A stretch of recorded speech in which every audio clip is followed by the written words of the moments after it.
I went to school at University of Illinois. I graduated in 1990. I had a finance degree. I was always good with numbers and always interest and savings and math and flashcards. I was always real good. So I went to school originally for computer science and mathematics.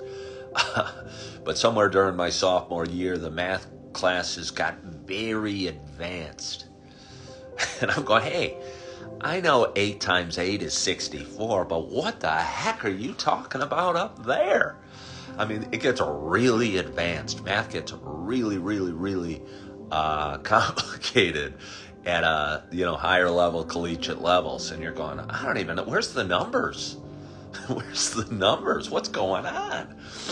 And, yeah. But anyway, so I go, I might be out of my league in this math stuff at this level. And I took my math skills, if you will, over to finance, because again, I could apply my numbers to, or my math skills, or my ability with numbers to real world applications and interest rates and, what have you. I thought the stock market. And I was always interested in investments. The first investment, real investment I ever made with a stockbroker, I guess, was probably my sophomore year in college, or maybe my junior year.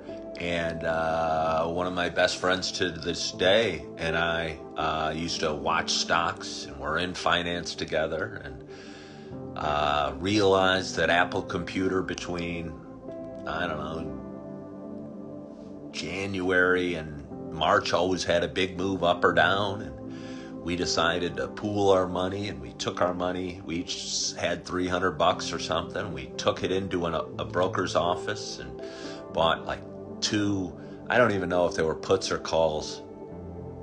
A put is betting that a stock goes down, and a call is betting that a stock goes up. And it's a way to bet on the price movement in stocks. And I don't remember if we were betting that it went up or went down, but either way, we were ready to place a bet. And we each put in $300. And again, we pooled our money into one account and bought like 2 puts or 2 calls. And the stock did exactly as we wanted. And our $300 each turned into like $1,200 each, or $1,500 each, something like that. But we did pretty well, and it paid for our trip and then some. And I was kind of hooked. I'm going, wow, that was easy. Let's keep doing this. And so anyway, at that time, my brother Steve was just getting into the brokerage business, and he was a strong personality guy, had some struggles in life. I think he had the anxious mind I did, and my goal in life is to kind of hug and kiss the world, and his was kind of to combat and fight the world.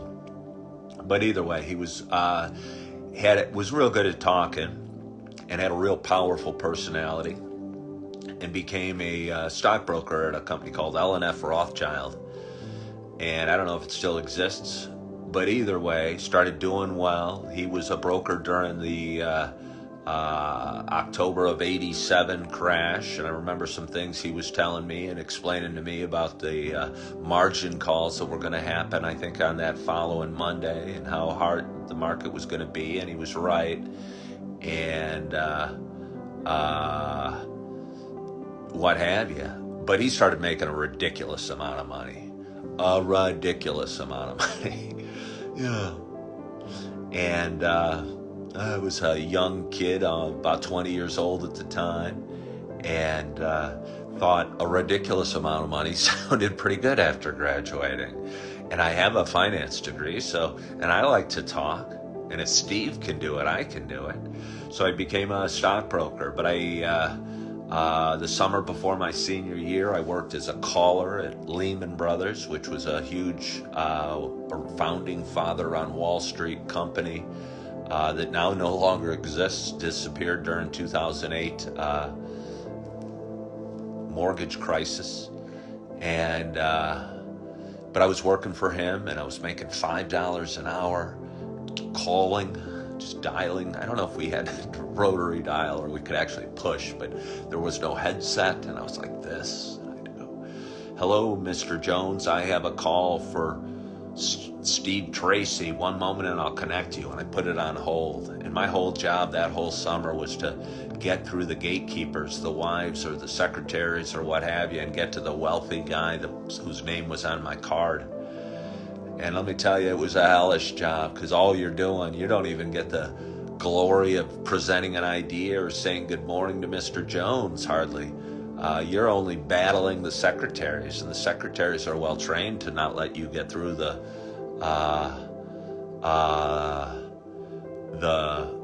call. But anyway, did that, and honestly hated it. But I thought it was really neat, putting on a tie and heading downtown and going, the smells of the city and the smell of LaSalle Street and the masses of people leaving the train and walking through the city together and wearing a tie and feeling like I'm a professional. And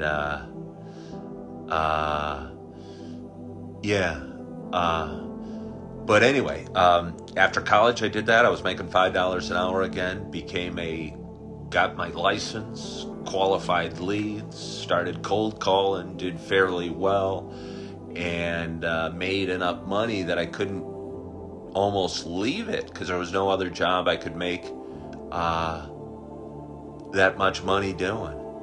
And although I didn't like the job and was stressed out as heck, I thought the money I was making validated my existence. And even if my clients lost money, well, I still had a fancy car. Hopefully they'll make money on the next investment. And but it was a soulless job.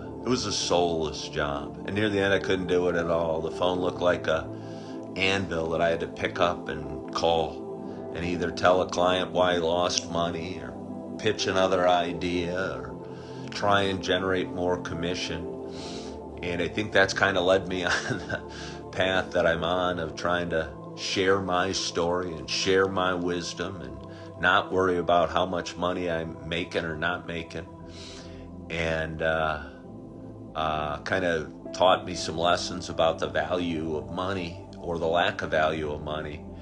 And want to share those lessons by doing my little show, Coffee with Ken.